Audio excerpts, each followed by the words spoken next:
Welcome to Logan's Story.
Hello there, my name's Logan.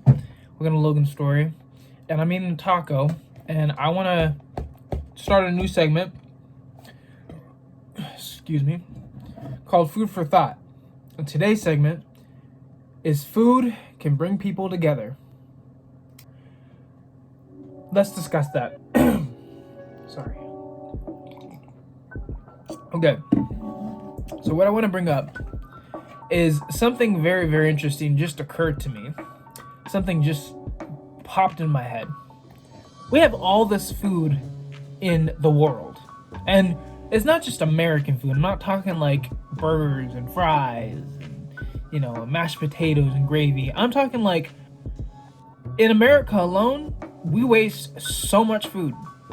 But I'm not going to talk about that right now. I've noticed something very clear.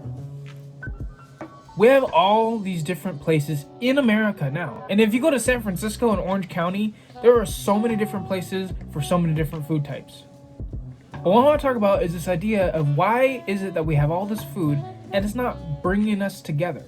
Why is that? I mean, you have all these Mexican shops here where I live who serve bomb tacos. And what mother nutter butter doesn't like a good taco? Sorry, if you don't like tacos, you're not human. So what I want to bring up is this. It's simply this. One topic I want to discuss. Why isn't food in general bringing people together? Why isn't food as a whole combating the evils of the world in terms of bringing people in the same place at the same time? And I'm honestly wondering that. And I've thought about something. Food in general is just something people rely on. We're so spoiled in the sense that we have other cultures in one place here in America and Canada and even other places that express the idea for love of food. So why isn't that being more expressed upon now? And I've thought about this very clearly. It's because we have people who love the food but are not really acquainted to the people. And that goes into reliance in some other cases because people rather would go to Taco Bell and Del Taco to get their tacos than actual taqueria. You know why? I don't know why. But I guarantee you, neighborhood food could probably be even more than we could obviously express. Which goes back in my whole argument that I think food, small businesses, including restaurants, I think those businesses have the best food. What I don't understand is why people don't go to more small businesses. Because I figured this out. So what better way to build a community than with small business restaurants? But what I'm saying is, simply, I think international foods happen to be one of the greatest things God has ever put on this planet.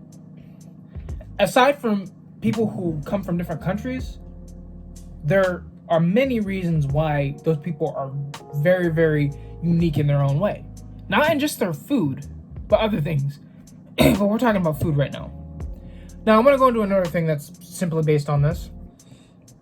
In Latin communities, there are so many different food groups that it's in African communities. There's so many different food groups, Asian communities, so many different food groups, even Caucasian communities. There's so many different food groups everywhere. It's hard to really pinpoint where each food group is exactly. So we have all this different experience with food. You know what I mean?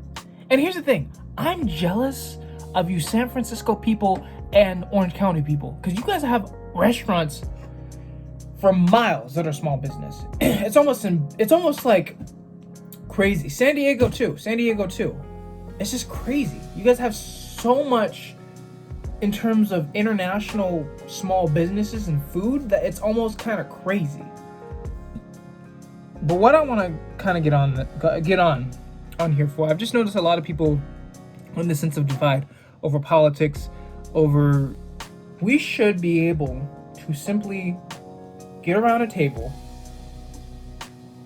enjoy each other's company, and just relay on life. Because that's how true discussions are going to be held. That's how things are going to get done. That's how we're going to see differences than ever before. The point is, we can converse through food. If you're hungry all the time, then just find something to be happy about. And maybe something you're happy about is eating the right type of food. I mean, what makes a lasting relationship between two people? Usually, you go on dates to eat food. You go on to eat a burger. You go to this place to eat tacos. You go somewhere and you converse in food. That's what makes a relationship better. Because food has this funny way of bringing people together instead of pulling them apart. So if we get this national table of every kind of person in the world, I know this is kind of commentary and going into my mind a little bit too much, but listen, if we can do that, then this whole idea of being apart will bring together people who are unlikely to be together. It's as simple as grain and rice. Closing thoughts.